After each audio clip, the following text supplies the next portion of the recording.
Hey there guys, it's Dr. Steve coming to you from Elevate Sport and Spine here in Denver. The 2017 CrossFit Open has begun, so instead of doing the mobility videos or taping videos like I've done in the past, and I already know that there's a lot of strategy videos available for people, this year I kind of want to talk about recovery. The better that we can recover from some of these workouts, the better chance that you'll have to take them on maybe once or twice during the weekend and make sure that you can continue training in between the downtime between workouts.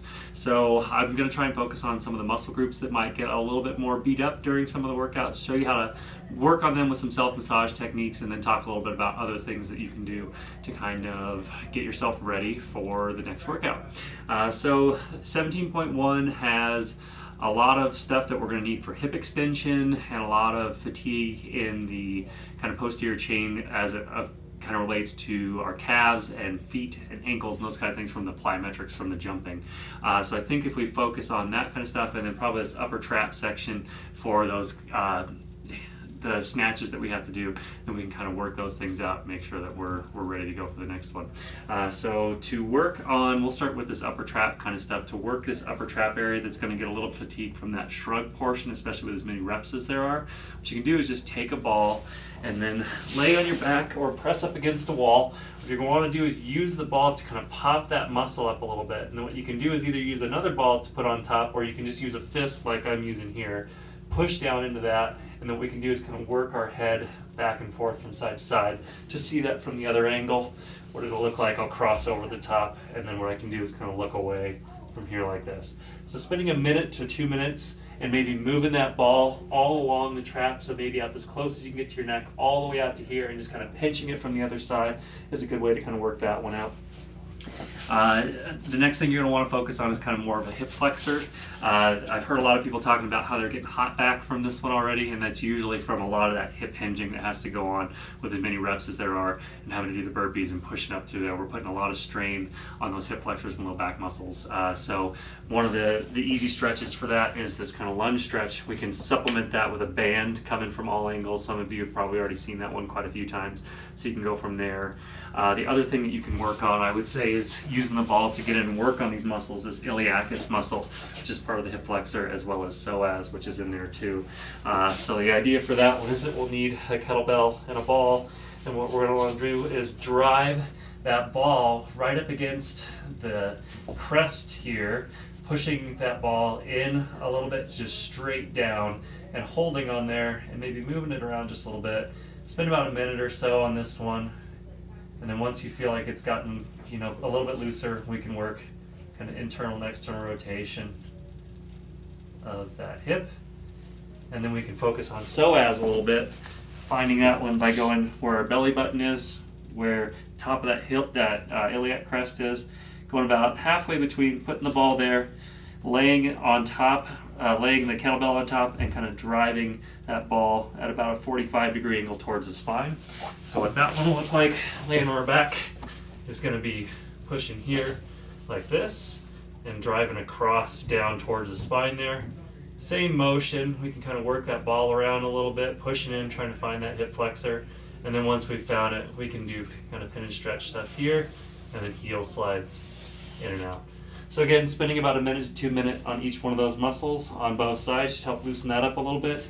And then I would try and do a couple of recovery positions for that low back, one of which being a child's pose here like this, where we can kind of get our hips spread apart, get down into this position here like this, and hold in a straight position for about a minute or so. Walk it out to one side and hold there about a minute or so, and then back across over to here for about a minute or so.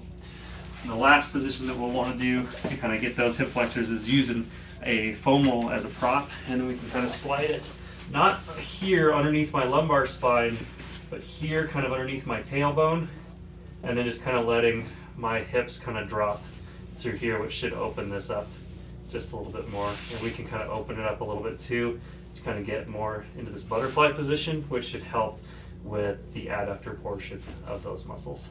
The last thing that I would recommend doing is using a little bit of compression on the calf muscles from all the jumping that we're going to have to do.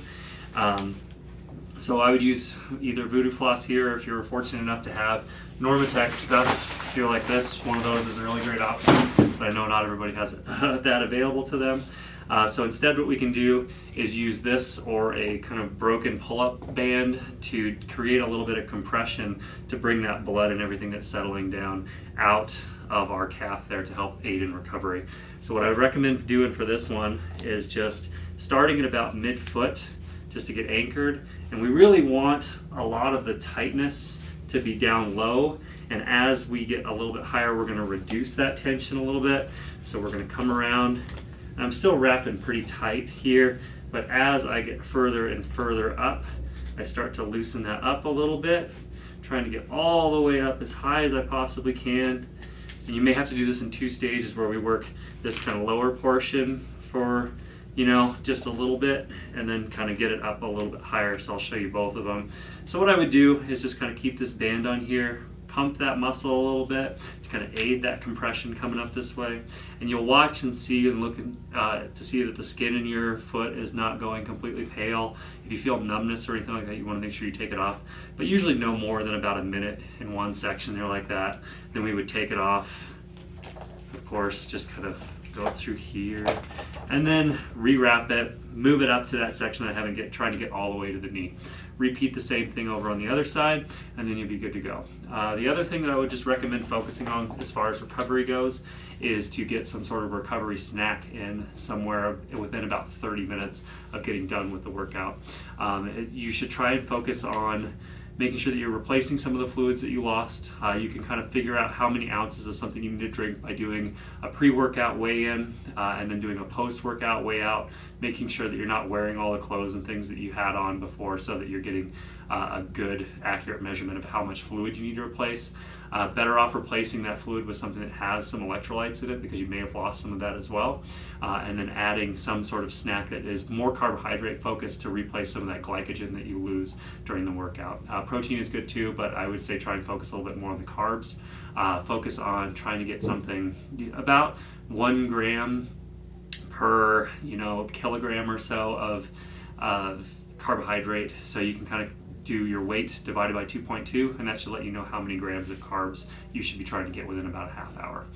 That should do it for this week. We'll come back next week and see which muscle groups might get a little bit more of a workout and what other recommendations I can have for you guys as far as recovery goes.